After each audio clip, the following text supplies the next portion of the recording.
just a quickie, really. From this morning, is there any more injury concerns, any issues, or are we as we were when the team was announced yesterday evening? Hi, Martin. No, we're as we were, mate. Everyone got through today pretty good. No issues whatsoever. I take it the mood is one of excitement and expectation that they can put in a show to prove what Eddie's been saying, really, about this squad and what they're capable of going forwards. Yeah, there's an excitement. We feel there's a real good opportunity coming over to Paris this weekend on Saturday night. Big stage. Obviously, they've got a lot to play for, and so have we. Great, thanks. Thank you, Rob Kitson. Hi there, Martin. Is there anything different you're going to try to do in attack this time round? I mean, obviously, the tries haven't come so far. I just wondered if there's anything, the message you're giving the back line in particular. Yeah, well, obviously, France pose. Obviously, Sean Edwards is at the helm there, organising the D. Very notoriously hard to break his defence down. We've got a few things in place that we're looking at, trying to expose that. We feel there are a couple of chinks in their armour, and we'll be a mixture of backs and forwards. We'll be trying to do that on Saturday.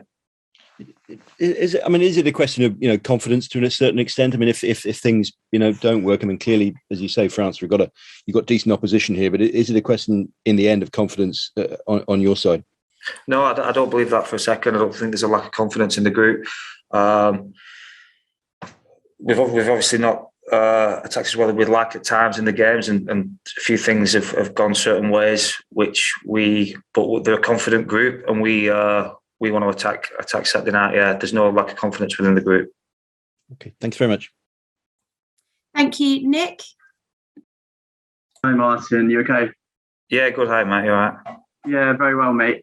Listen, you've spoken about the influence of Sean Edwards in the past on your career specifically, and I just want to get your thoughts on him as a coach and the job that he's doing at France right now. Yeah, unbelievable. He's kind of transformed them, hasn't he? I think it's his simplicity in his message, and he gets the buy-in from the lads. The lads respect him 100%, and they'll go to the trenches for him. I think that's what his appeal as a coach, and no matter where he goes, he seems to have success. So I've got nothing but the utmost respect for him as a bloke and as a coach. Good stuff. And World Cup's now 18 or so months away. How do you feel the side sort of evolving at the moment? Is it evolving at the rate that you guys would like? Well, you always want it to evolve a little bit quicker, but things take time.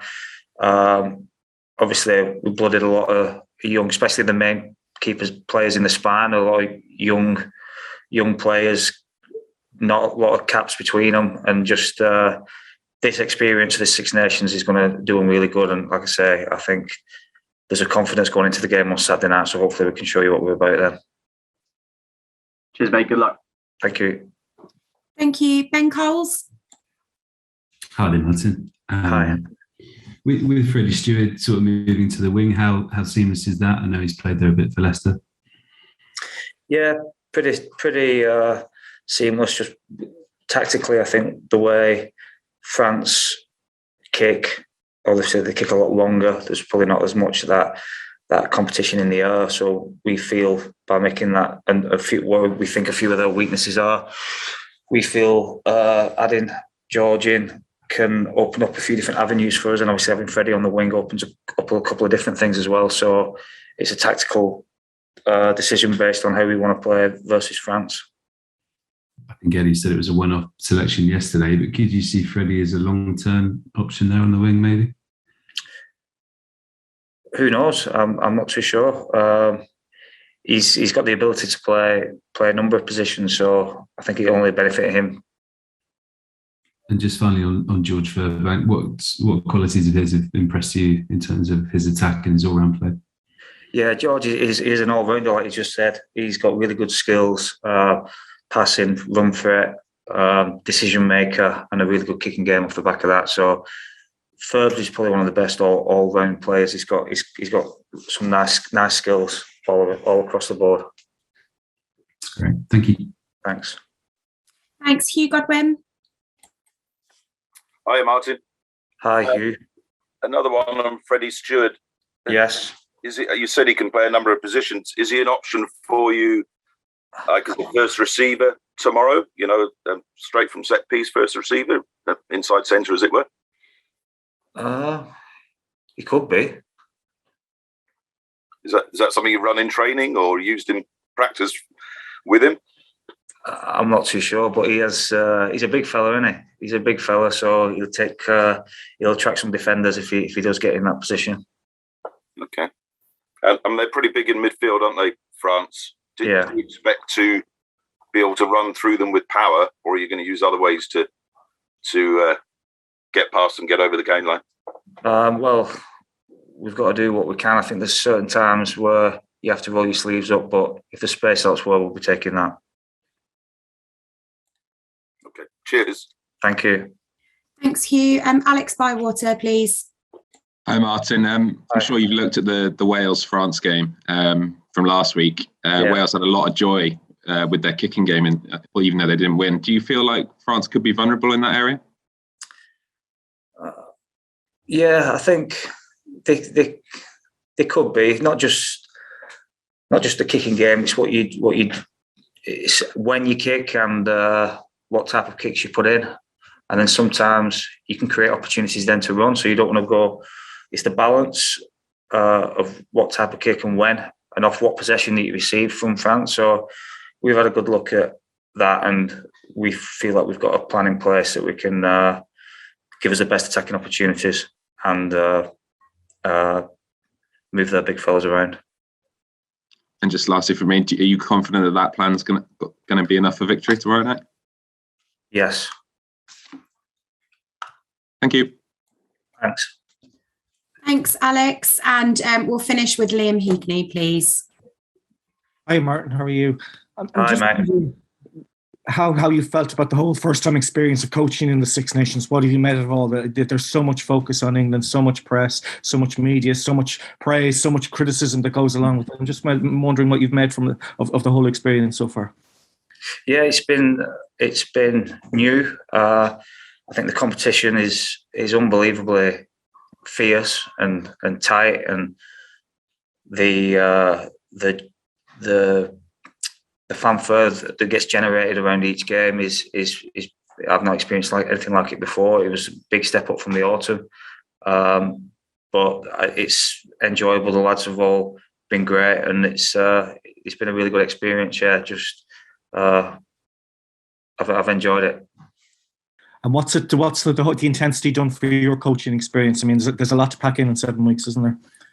Yeah, there is, and I think it's just being as efficient as you can. You can't do everything in the time period you've got with the players. We've got to build parts of our game together slowly, because then you'll be. It's just having that, finding out what's the biggest thing that we need at certain times, and just layering things on. Okay, and what do you like when it comes to criticism? I mean, there's been so much focus on the England attack. Well, what's that been like with you? I don't read much press anyway, but that comes with the territory. It doesn't bother me one bit. Okay, cheers. Good luck tomorrow night. Thank you. Maro, hi. How you doing? Hello, Duncan. How are you? Yeah, very good, thanks. Yeah. The players clearly put an awful lot of effort into the game against Ireland. How difficult has it been to recover from that, and what sort of shape are you in going into tomorrow's game?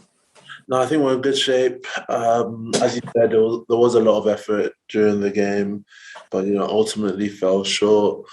So I think for us, obviously there was a bit of physical recovery, a bit of mental recovery that we need to do this week.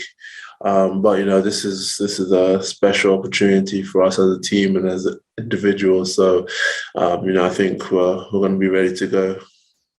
Well, obviously the title's out of reach, but in your words, can you just summarise what it is you're playing for on Saturday? I think it's about the type of team that we want to be. It's about the type of team, type of individuals. Ultimately, playing for the win, playing for each other. Playing against France is always competitive. But, we're playing for England here, so, our motivation is to win. We don't want to, let this game pass us by. Playing for England is a massive honour and is a responsibility that we do our best each time.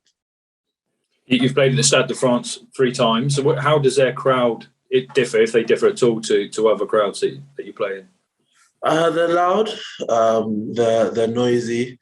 They love to support their team, especially when they're doing well. They probably go a little bit quiet when things aren't going their way. But when their team's on top and they have momentum, they're amongst the loudest fans on the circuit. And if their team isn't doing so well, do you get the sense they can get on their backs a little bit in a way that maybe other fans don't? Yeah, so I think that's probably a fair representation. Okay, thanks, Maro. Cheers. Thanks, Duncan. Martin Gleeson, please. Yeah, hi, Maro again. I think I'm right that only yourself, Jack Noel and Ben Youngs have won in Paris of the starting team. How difficult is it to win there, and what does it feel like when you do?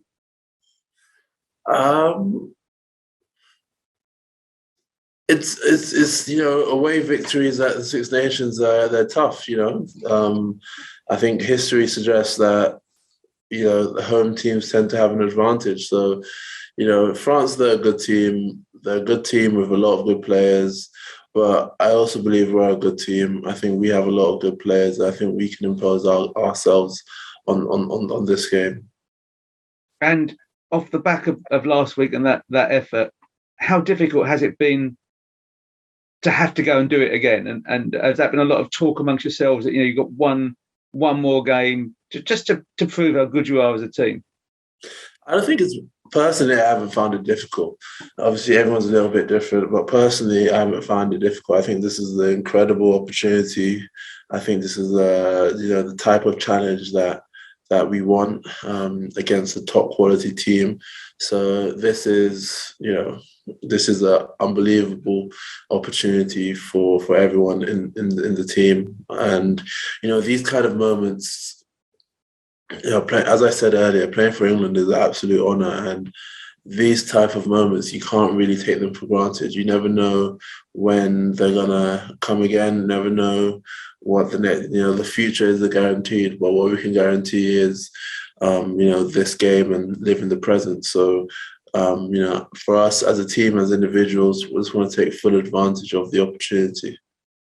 I think last week before the game, you said you don't look up particular things, but you look up your engagements, and that's a sign of how you've played.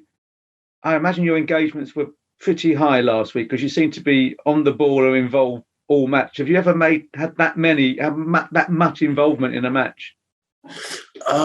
Yeah, they were pretty high. I don't think it was my all-time high. I can't remember the precise number that it was, but I don't think it was my all-time high. But yeah, it was a lot, and I guess the challenge is for me to do better this weekend. Right, thanks a lot. Good luck. So, thank you, Martin. Alex, please. Hi, Maro. You guys have obviously been in France for a couple of days now, and I've seen you've been out and about, sort of exploring the sites. Just tell us what you've been up to. Yeah, so obviously we've been training a bit, but as you said, normally when you come to away fixtures, we fly in on Thursday, recovery on Thursday evening. Friday is a captain's run, and you don't really want to. Well, personally, I don't really like doing too much the day before a game.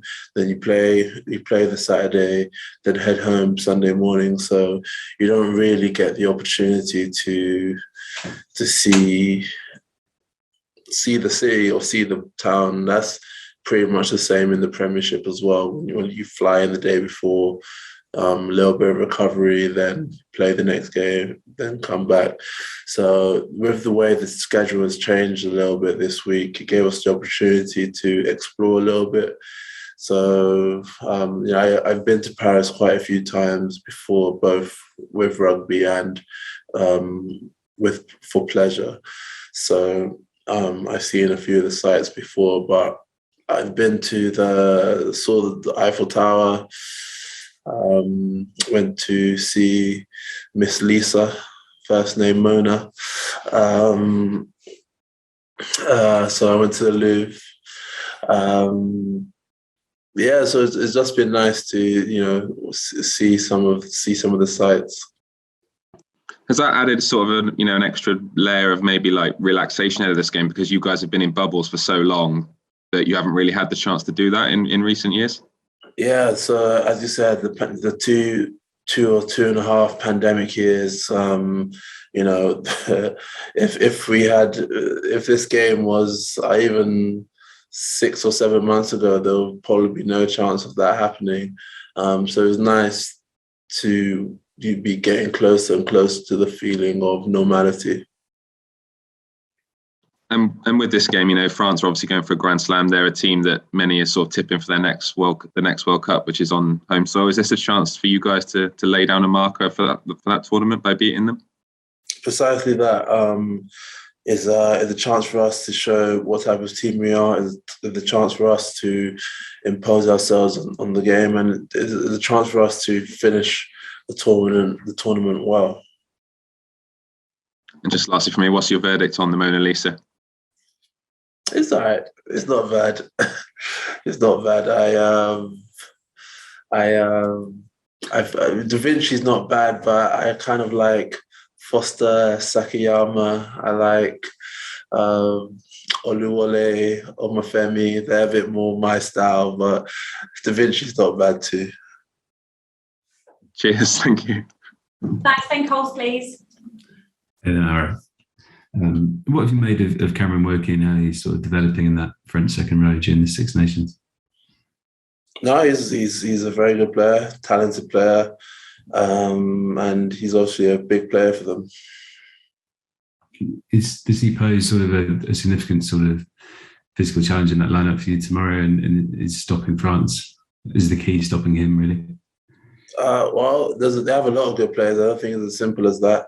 I wish it was as simple as that, but that's not the case. They have their pack is full of big physical players. They have a athletic back row who likes to carry the ball. Their six likes to jump a lot as well. So it's I think they have a lot more weapons than that.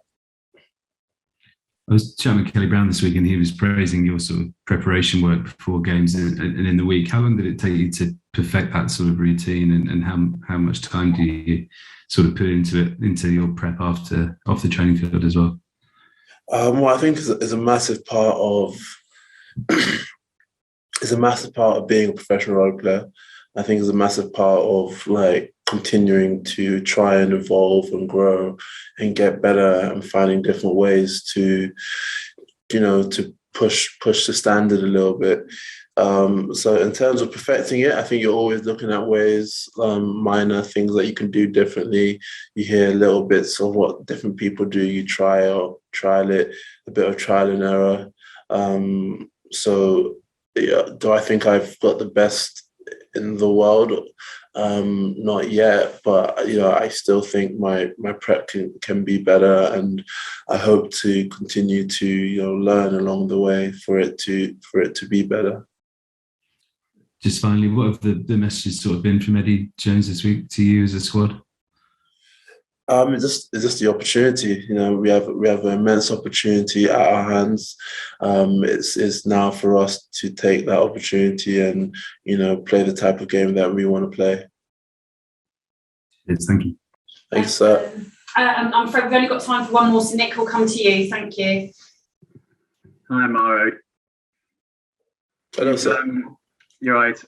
You've spoken about enjoying the sights and sounds of Paris off the field, and Eddie yesterday spoke about having a party on the field. Obviously, the pressure is going to be on France chasing that Grand Slam, and do you feel like the pressure is almost off you guys as a group of players, and can you then play your best rugby as a result? Well, I think there's always pressure when you play senior test rugby.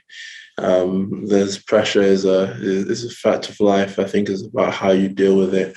and what that pressure does to you. So, for us, we want to go out there, we want to play our game, but this is the game that we want to win. We're not coming here just to take part. We're not coming here just to, make numbers. We want to be confrontational and win this game. Lovely, thank you. Thanks, sir. Thanks, guys.